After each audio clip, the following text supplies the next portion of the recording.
Good evening. My name is Carlos. I worked as a truck driver for over 10 years.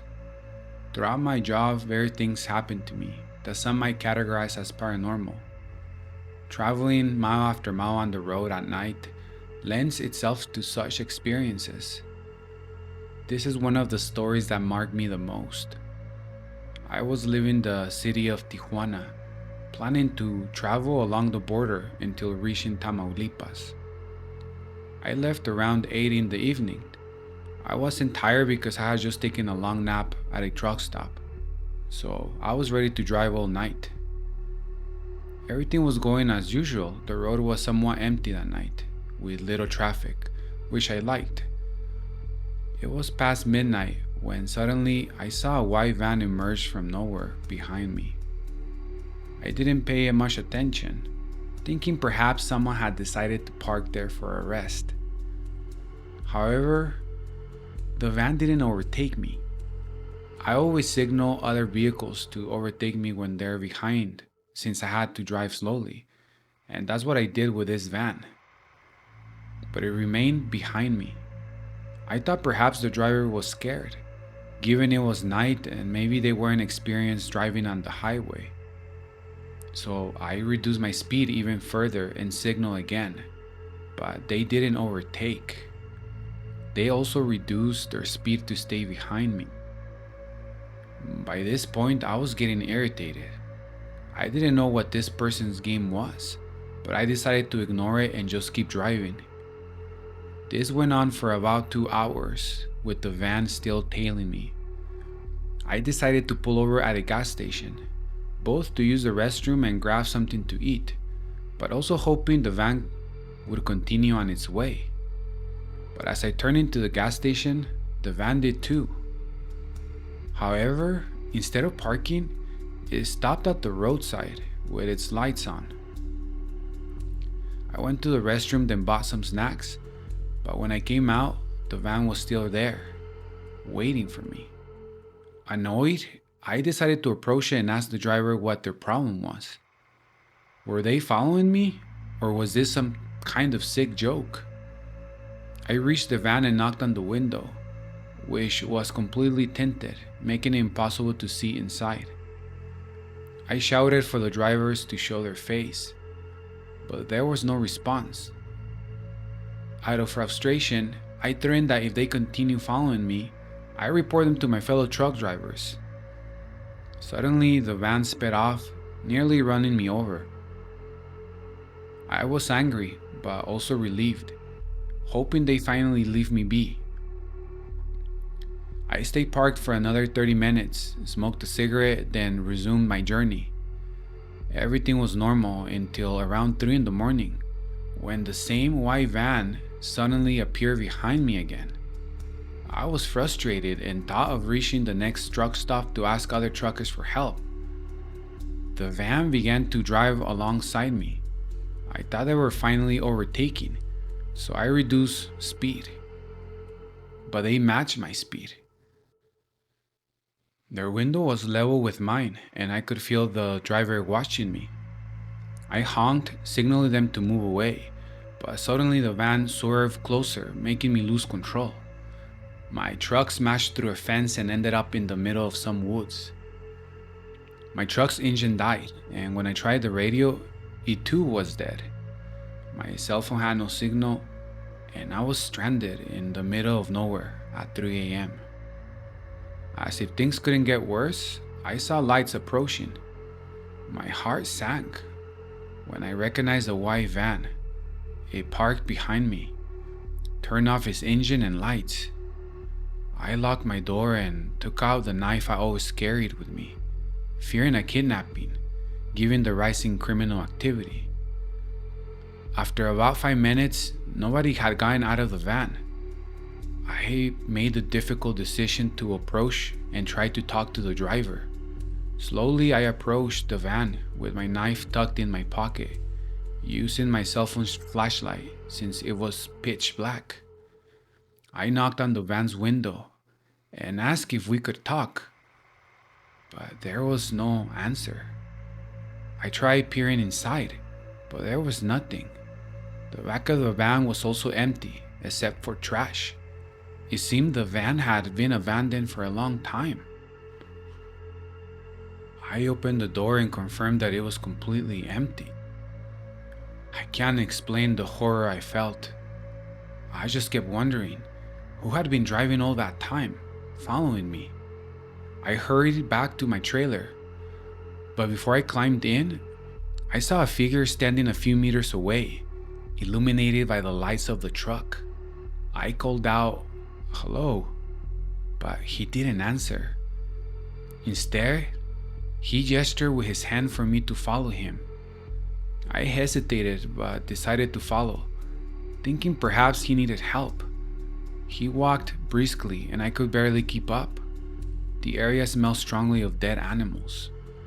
I continued to follow the man until suddenly he stopped and stared intently at a specific spot on the ground. I rushed to reach him, but by the time I did, he was gone. Using my phone's flashlight, I called out and searched for him, but he was nowhere to be found. Then my gaze turned the spot he had been staring at. There lay 3 lifeless bodies, so decomposed that I couldn't tell if they were male or female. I was deeply shocked. I ran back to my trailer only to find the white van was gone. Somehow, I managed to start my truck on the first try and drove away, tears streaming down my face, still reeling from the gruesome discovery. When I arrived at the checkpoint, 2 of my colleagues saw my distressed state and rushed over. I struggled to relay the terrifying events of the night. As we were talking, I received a call from a detective who had arrived at the location I had described. They wanted to ask me some questions. About half an hour later, 2 detectives arrived. They showed me a photograph of the white van that had been following me. They shared that the van had belonged to the 3 deceased individuals who were students and had been missing for weeks. Their families had reported them missing, saying they were headed to Ciudad Juarez for a journalism project on missing women, but never arrived. The detectives wanted to ensure I wasn't connected to any criminal activities. Deeply moved by the revelation, I broke down in tears, assuring them that my story was true. They advised me to stay calm and to contact them if I remembered anything else. Then they left. The realization that those young souls had chosen me to find their bodies so their families could stop searching was deeply haunting. It was the most harrowing experience of my entire truck driving career. Thank you for listening.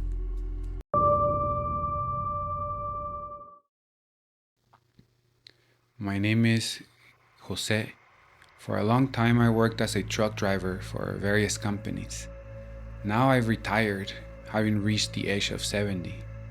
Throughout my years as a truck driver, I encountered many paranormal events, and the story I'm about to share happened 20 years ago. I was transporting construction materials from Nuevo León to the state of Mexico. I had been on the road for 10 hours and night had fallen.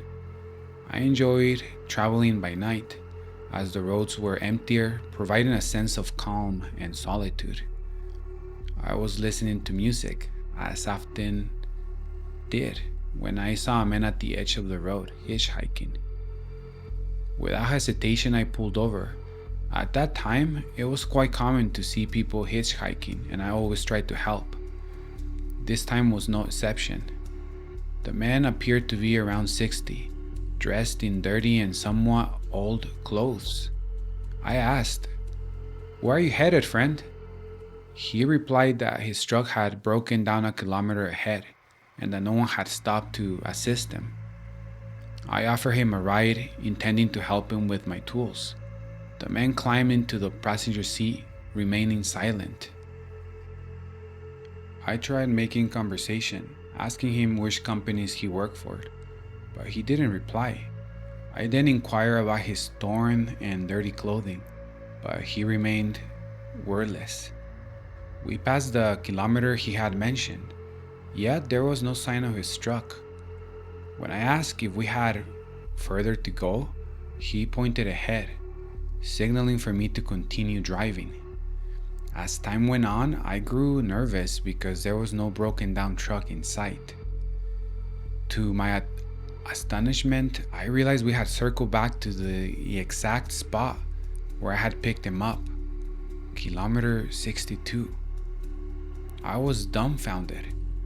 It was impossible for us to have returned to the same location, especially since I had driven straight. I didn't know what was happening. The man hadn't uttered a word since he boarded my truck. Feeling uneasy, I pulled over and asked him to get out.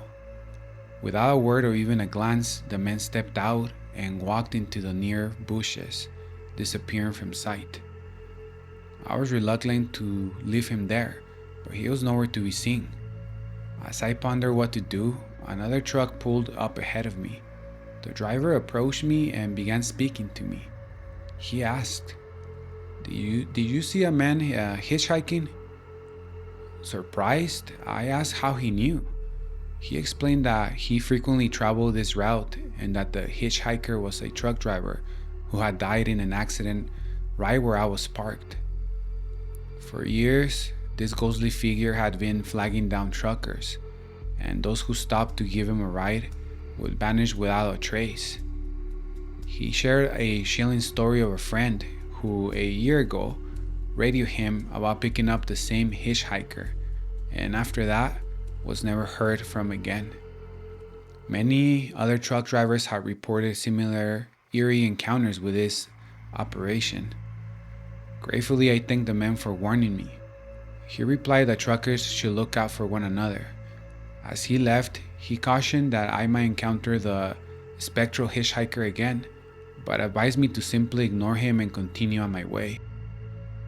To this day, I wonder why that tormented soul let me go and didn't take me with him, like the other truck drivers.